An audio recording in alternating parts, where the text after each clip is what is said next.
Hello, welcome to my another blog. গত মাসে আমরা ইন্ডিয়া গিয়েছিলাম। আমাদের সকালে ফ্লাইট ছিল। আমরা হাতে সময় রেখে বেশ আগেই বাংলাদেশ এয়ারপোর্টে পৌঁছে গেছিলাম। যেহেতু আমাদের হাতে কিছু সময় ছিল, তাই আমরা সময় নষ্ট না করে এমটিভি লাউঞ্জে চলে গেছিলাম। ওখানে কিছুটা সময় রেস্ট নিয়ে ফ্রেশ হয়ে খেতে খেতে ফ্লাইটের টাইম হয়ে গিয়েছিল।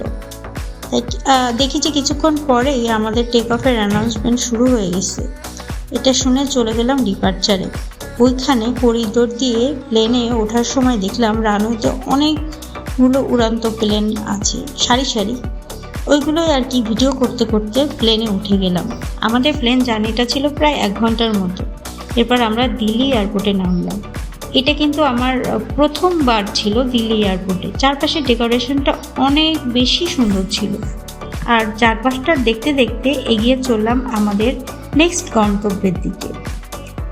নেক্সটে আসছি নতুন কোনো ব্লগ নিয়ে। বাই। প্লেনে ওঠার 1 ঘন্টা পর সোজা পৌঁছে গেলাম কলকাতা নেতাজি সুভাষচন্দ্র বোস ইন্টারন্যাশনাল এয়ারপোর্টে। নেক্সট ব্লগে থাকছে আরও অনেক গল্প। বাই।